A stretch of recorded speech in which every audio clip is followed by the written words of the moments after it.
नमस्कार दोस्तों। आज हम लोग पढ़ने वाले हैं सेल। तो आप लोग जानते होंगे सेल सेल को हम लोग फंक्शनल यूनिट ऑफ लाइफ कहते हैं।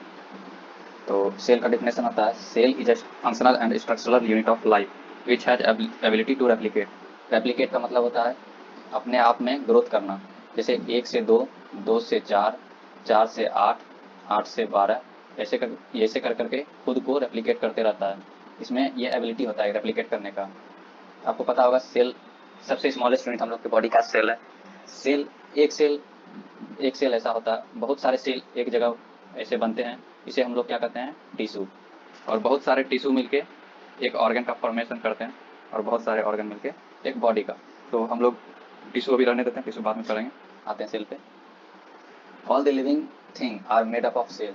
जितनी भी लिविंग थिंग है सब किससे बने हैं? सेल से। Cell are the smallest working unit of all living thing. Cell जो है सबसे छोटी इकाई है जितने भी लिविंग थिंग है उनकी। Okay. Then different substance that make cell which has got protoplasm. जितने भी सबस्टांस हैं जो कि सेल को बनाते हैं, एक सेल बनने के लिए, एक सेल को बनने में जितने भी सबस्टांस का जरूरत पड़ता है उन सभी सबस्टांस को हम लोग क्या कहते हैं? प्रोटोप्लाज्म। ओके। प्रोटोप्लाज्म में होता क्या है? बेसिकली वाटर, हमारा carbohydrate, protein, lipid and electrolytes. ये सारे सबस्टांस कहाँ होते हैं? तो प्रोटोप्लाज्म में होते हैं। उसके बाद इलेक्ट्रोलाइट्स। इलेक्ट्रोलाइट्स यहाँ पे आया तो इलेक्ट्रोलाइट्स क्या होता है? इलेक्ट्रोलाइट्स के अंदर हमारा आ जाता है सोडियम, कैल्शियम, फॉस्फेट, पोटासियम इत्यादि। जितने भी हैं ये इलेक्ट्रोलाइट्स में आते हैं। ओके। देन आते हैं हम लोग major structure present in cell. Cell का मुख्य भाग क्या क्या है? ओके। तो plasma membrane, then cytoplasm. Cytoplasm ये सेल के अंदर का जो ये स्पेस होता है इसको कहते हैं हम लोग साइटोप्लाज्म। और सेल के बीच में होता है क्या? तो न्यूक्लियस। ओके। सेल के बीच में क्या होता है? न्यूक्लियस। ये हमारा हो गया, क्या हो गया? तो ये हो गया हमारा सेल मेम्ब्रेन। ओके। और अंदर न्यूक्लियस हो गया। तो मेजर मेनली जो है तीन ही फंक्शन, तीन स्ट्रक्चर सेल में प्रेजेंट होते हैं। उसके बाद हम लोग साइटोप्लाज्म एंड इट्स ऑर्गेनल्स पढ़ेंगे। साइटोप्लाज्म आपको पता है सेल के स्ट्रक्चर जो इसके बीच का जो भाग खाली है इसको कहते हैं हम लोग साइटोप्लाज्म। और यहीं पे ऑर्गेनल्स होते हैं, छोटे छोटे ऑर्गेनल्स होते हैं जो आपको आगे दिखाया जाएगा। तो साइटोप्लाज्म को कैसे समझेंगे? एक मान लीजिए ये गिलास है, इसमें पानी है बहुत सारा, इस गिलास में हमने पानी भर दिया। अब आपको करना क्या है? फूल की पत्तियां होती है ना, फूल की पत्तियों को आप इस पे अलग अलग ऐसे फेंक दें तो देखेंगे आप ये तैरेगा, इस पे डूबेगा नहीं, बार बार ये फैल जाएगा। इसी तरह ये सेल है, सेल मेम्ब्रेन, इसके अंदर ये खाली है साइटोप्लाज्म।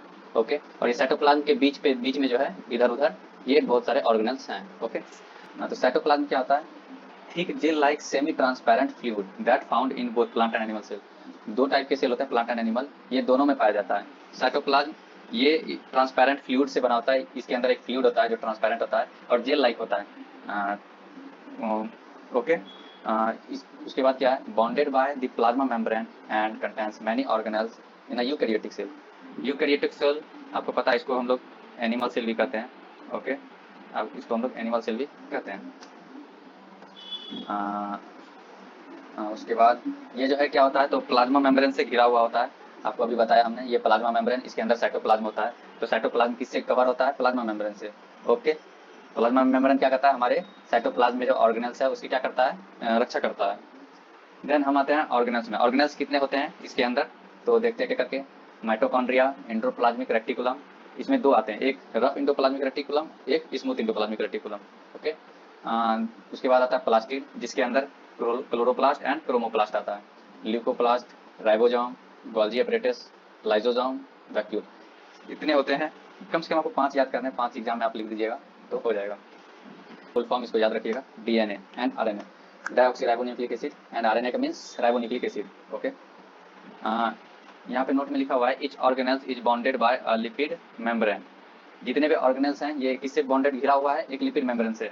मेम्ब्रेन, ये जितने भी ऑर्गेनल्स हैं ये सारे सब जो है लिपिड लेयर से, लिपिड मेम्ब्रेन से क्या है? घिरे हुए हैं। ये हमारा स्ट्रक्चर है, यहाँ पे देखिए। ये हमारा हो गया माइटोकॉन्ड्रिया, सेंट्रोसोम, ये हमारा हो गया न्यूक्लियस।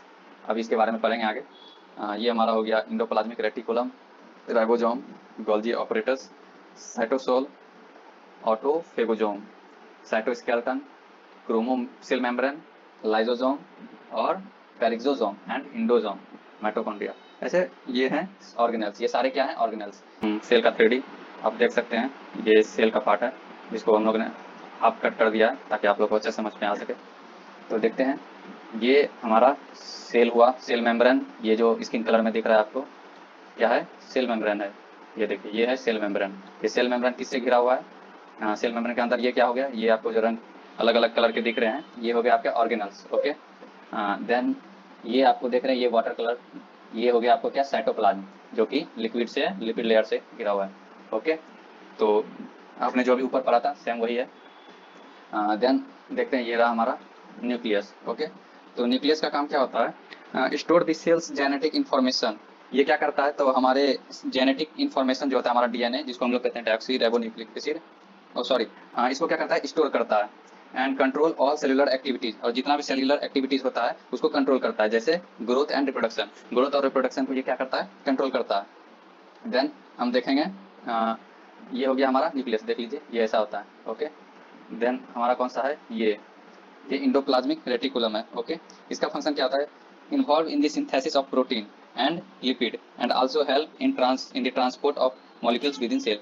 सेल में जो ट्रांसपोर्ट होता है मॉलिक्यूल्स का, ट्रांसपोर्ट होता है एक जगह से दूसरी जगह जाता है, उसका कौन, उसके लिए कौन जिम्मेवार होता है, तो ये स्मूथ इंडोप्लाज्मिक रेटिकुलम। ओके, इसके बाद हम आते हैं इसका गोल्जी एपरेटस।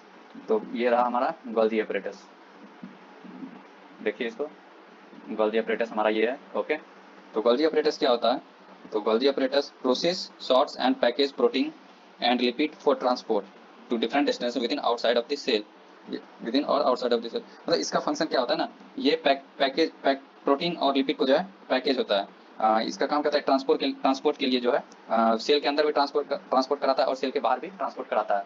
ओके, देन हम और अगला देखेंगे, ये क्या है, तो ये है हमारा माइटोकॉन्ड्रिया। ओके, माइटोकॉन्ड्रिया का क्या काम होता है, इसका फंक्शन होता है generate energy for the cell through cellular respiration. ये सेलुलर रेस्पिरेशन के थ्रू क्या करता है, हमारे शरीर में एनर्जी जनरेट करता है। Okay, then using sugar and fats to produce ATP, ये जो है शुगर और फैट्स का प्रोड्यूस कराता है, एटीपी प्रोड्यूस करता है शुगर और फैट को लेकर, फैट से, मतलब शुगर और फैट को अपने पास लेके ये क्या करता है, इसको एटीपी में प्रोड्यूस करता है। और उसके बाद हम लोग देखते हैं, इसका हमने देख लिया स्मूथ इंडोप्लाज्मिक रेटिकुलम, और एक ये है। तो हम लोगों ने आज क्या पढ़ा, सेल। बेसिकली हमने सिर्फ एनिमल सेल को कवर किया है, इसमें हो सकता है कुछ कुछ हो गए होंगे प्लांट सेल के भी, लेकिन हमने एनिमल सेल को ज़्यादा फोकस किया है। ओके, तो आज के लिए इतना ही, मिलते हैं नेक्स्ट टॉपिक में, तब तक के लिए धन्यवाद।